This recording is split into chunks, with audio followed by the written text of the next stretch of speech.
L'enfance et la jeunesse de Catherine se sont déroulées sous la surveillance étroite de ses parents. Il était plus facile d'énumérer ce qu'elle pouvait faire que ce qu'elle ne pouvait pas faire. Par conséquent, ses parents ont insisté sur son consentement lorsque, pendant sa dernière année de collège, Bruce a commencé à s'occuper d'elle, et plus tard, il l'a appelée à se marier. Catherine ne l'aime pas, mais elle accepte car elle a l'habitude de ne pas aller contre la volonté de ses parents. Ils argumentaient que Bruce vient d'une bonne et riche famille, et qu'elle vivra sans souci avec lui, et ils avaient raison. Catherine n'avait besoin de rien, mais rien n'a changé depuis son mariage.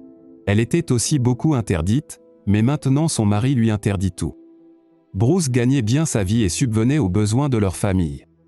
La seule chose que Catherine a pu défendre dans sa vie, c'est le droit de travailler. Elle travaillait comme professeure dans une école de musique. Catherine sait qu'elle n'est qu'une épouse commode.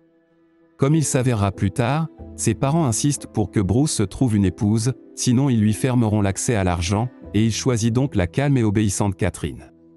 Elle nettoyait la maison et préparait de délicieux déjeuners et dîners, mais très souvent, Bruce ne venait pas dîner et rentrait à la maison lorsque Catherine dormait. La première fois qu'elle s'est sentie vraiment heureuse, c'est lorsqu'elle a vu sa fille nouveau-née.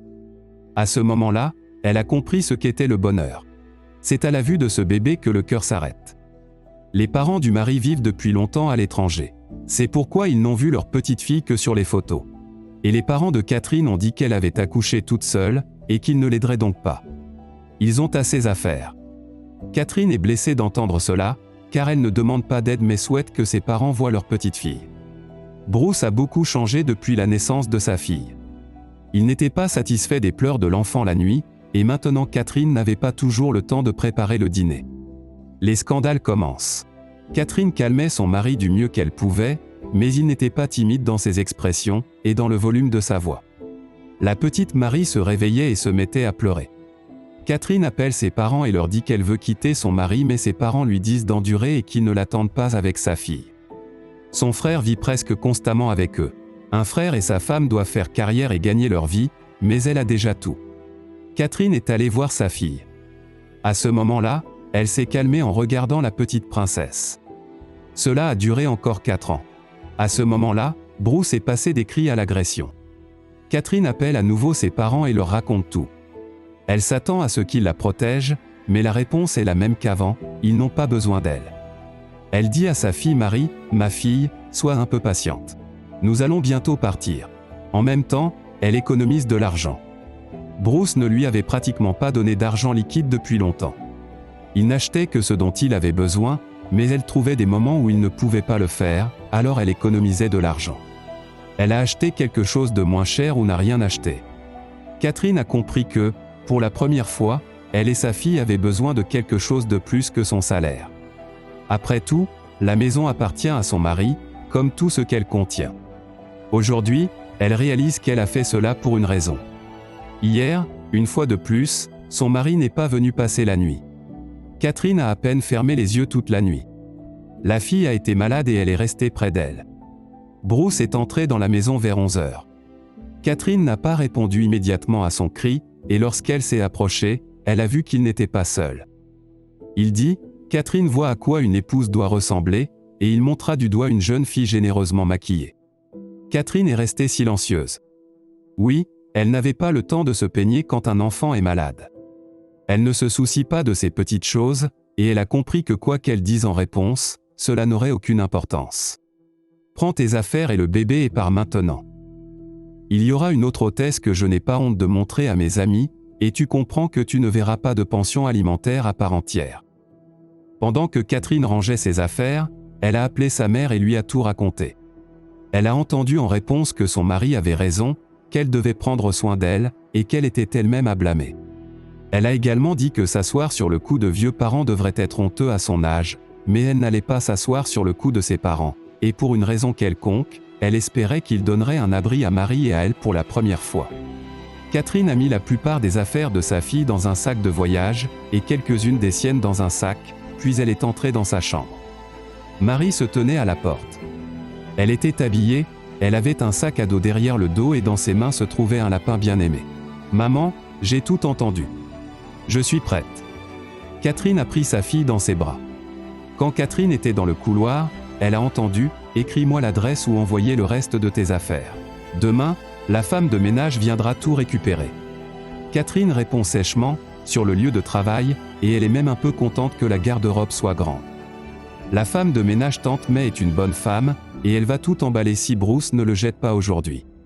Quand Catherine a quitté la maison, elle a appelé tante May, elle a promis de rassembler tout ce dont elle a besoin, et elle a aussi dit que son ami louait une chambre. Ravie, Catherine s'est rendue à l'adresse indiquée. L'hôtesse était une grand-mère très gentille. Quand elle a entendu l'histoire de Catherine, elle n'a d'abord pas voulu lui prendre de l'argent, mais Catherine lui a assuré qu'elle avait un financement. Et un travail, et à la fin, la grand-mère a décidé de louer sa chambre, pas à cause de la bonne vie non plus. En conséquence, Catherine est allée travailler et Marie est allée au jardin d'enfants. Parfois, Madame Harris s'occupait d'elle, et Catherine nettoyait tout l'appartement, et préparait souvent le dîner pour tout le monde. Pour la première fois depuis des années, Catherine s'est sentie chez elle. Il y régnait une chaleur et un confort, un respect et une entraide qu'elle n'avait jamais vus auparavant. C'était au milieu de l'automne, Catherine et sa fille sont allées au parc. Elles devaient faire des bricolages pour le jardin d'enfants et collecter des matériaux naturels. Et dans le parc, il y avait des cônes et des glands, elles ont ramassé tout un bouquet de feuilles et un sac de cônes, de glands et de brindilles, après quoi elles se sont assises sur un banc. Catherine dit « Nous sommes très bien avec toi, nous devons trouver quoi faire de tout cela maintenant », puis elle embrasse sa fille heureuse. Une voix masculine se fait entendre à proximité. « Tu peux faire un hibou avec les feuilles d'un arbre, je l'ai fait quand j'étais enfant. » Catherine répondit « Merci pour l'idée. J'ai l'impression que nous avons trop collecté, pouvons-nous partager avec vous ?» L'homme répondit « Merci mais non, je n'ai pas d'enfant. » L'homme dit « En fait, quand j'étais enfant, j'ai aussi ramassé tout ce qu'il y avait dans ce parc avec ma mère, puis nous avons collé le tout ou utilisé de la pâte à modeler. » Ils ont commencé à parler. L'homme s'appelait Chris. Il s'est avéré être un interlocuteur très intéressant et il est également musicien. Catherine donnait des cours de piano et Chris jouait du violon. Ils ont également trouvé de nombreux thèmes communs sur ce sujet. Maintenant, ils ont commencé à passer souvent les week-ends ensemble à se promener dans le parc. Chris jouait avec Marie et parlait à Catherine. Quand l'hiver est arrivé, le plaisir hivernal a été ajouté. Catherine était très facile avec lui. La fille a demandé à sa mère « Maman, pourquoi Chris ne vient pas nous rendre visite ?» J'ai parlé de lui à ma grand-mère et ça ne la dérange pas. Chris les a toujours escortés jusqu'à l'entrée et n'a jamais imposé aux invités, mais alors Catherine aurait dû dire qu'elle et sa fille ont été mises à la rue. Elle avait honte. Elle connaissait la vie de Chris.